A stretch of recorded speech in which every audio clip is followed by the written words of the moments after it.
Hey guys, Rahim here, back with another video, and today I will be kind of giving a short update on the Logitech Combo Touch Keyboard plus the case.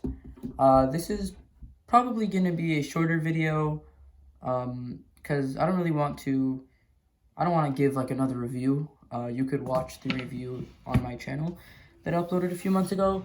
And I got this keyboard a few months ago, I think like maybe 3 months ago, and I really like it. So the first thing I want to go over is the material.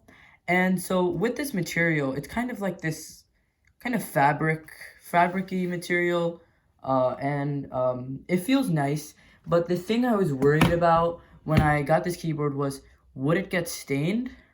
Because it kind of looked like it would, and I've carried this keyboard like everywhere with me. I usually keep it on my iPad at all times. I've carried this keyboard everywhere with me, and there really isn't any visible stains or scratches or anything of that sort. Yeah, so and the hinge is really nice too. It's like stiff. It's stiff, but it does move a little bit, so you do have that, but it's not like it'll break or anything. It's not really a hinge, it's kind of a fold. But yeah, that's nice, with like, in terms of like durability and how it'll pick up stains. And actually, on durability. So another thing I was worried about is how protective this case would be. Because before I had this case, I had a really protective rubber case around my iPad that was, that I kind of nicknamed, jokingly, as bomb-proof, because you could really drop it from anywhere and it wouldn't break. With this case, I am having the same result so far. I've dropped it, I think, like multiple times, and so far there aren't any. I opened up the iPad before this, and there weren't any scratches or dents or anything. It looks good as new. Same with the case, no scratches, nothing really. And same with the keyboard, doesn't pick up any stains, same material. So no scratches or anything, and yeah, the case is pretty durable. And also at the same time, one thing that I didn't like was the weight of the actual iPad and case. Even without the keyboard, it's still like a pretty heavy device. Like, if you take it out of the iPad is extremely light, but once you kind of put this case on it, it adds like, I think, a pound maybe. And then of course with the keyboard, that's even more. So it is really heavy. It's actually probably as heavy as a MacBook Air. So yeah. And another thing with this case that I like is the Apple Pencil holder. So with this holder, I didn't know I'd like it to this extent, but with this holder, it's really convenient to get to carry around the Apple Pencil with you everywhere you go, because I only like, whenever I go somewhere, I only like bringing my my AirPod Pros, my iPad Air 3, and my iPhone with me. So because I just don't like bringing other things with me that I don't really want to keep separated. Like this, attaching it to here doesn't mean attaching it to here means I don't have to put it in a bag, maybe lose it or something. It's always with my iPad, and I will never really have that problem of losing it or kind of breaking it either, because it sticks to the iPad. But one thing that I don't like about this sleeve too is the Apple Pencil is pretty, I guess, pretty tall. So it's compared with the regular pencil, with the regular lead pencil, this is kind of the comparison. So there is like probably a full inch of space, of a difference between the lead pencil and the Apple Pencil.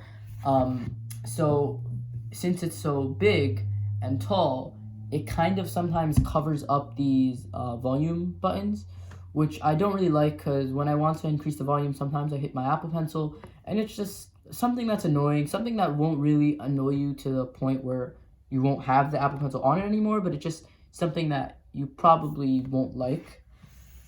Now on to how the keyboard has actually performed. So Logitech software, it's pretty good. You could easily reset the keyboard. It takes like 5 minutes to reset it. It basically just checks the updates and kind of re-updates your keyboard when you reset it, and that's good to have if you have any issues. But I've been having way too many issues because resetting it, it's also 5 minutes, so I just don't want those 5 minutes in my life of resetting it. It's just annoying and it wastes time. So because the problems I have been facing were the sort of trackpad. It would kind of like the best word to describe this would kind of be like it would stutter. So it would like kind of be on it would kind of be like right here, and then it would just end up being there, which was kind of annoying. So I did reset the keyboard a few times, and my other problem was I actually had this quite recently, I think a day or two ago. I was experiencing issues with the keys, not with the keys themselves, but with, I guess, the software. So on the actual iPad, when I would connect it, right, and when I would type something, let's say I typed, I don't know, G, let's say I typed G, it would double in the software on the iPad, it would double click the G, so I would have two G's. So if I typed out hi, which is HI obviously, it would make it as HHII, and that's, you can't type with that.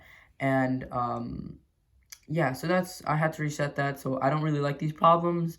I wish Logitech could fix them and improve on them, because yeah, it's just something that I don't really want. And so how have I used this keyboard? Since this is an update, I will go into that. So I have used this keyboard for many things for school. Actually, probably mostly for school, for writing like documents and stuff, because it's a great typing experience, and you have a great trackpad. So, and it's really mobile. So if I'm going to someone's house or something, I could easily just snap on this keyboard, and I have a close to laptop experience. And basically, this keyboard, what I really like about it is in the Kindle app, I could copy and paste a passage from the book that I am reading, and then so I would basically paste it onto a dock with the split screen mode, which makes it really nice to basically kind of take notes while you're reading. So basically, I'll kind of show you how I do that. So Kindle app should, here, let me just rotate it. It's gonna take a little bit. Okay, so Kindle dock. So yeah, so I would basically, on this side, I don't know if you guys could see it, but on this side, I would have my notes, and on this side, I would basically copy and paste whatever my notes are on, which part of the text. So that's what I liked. So I used it mostly for school, and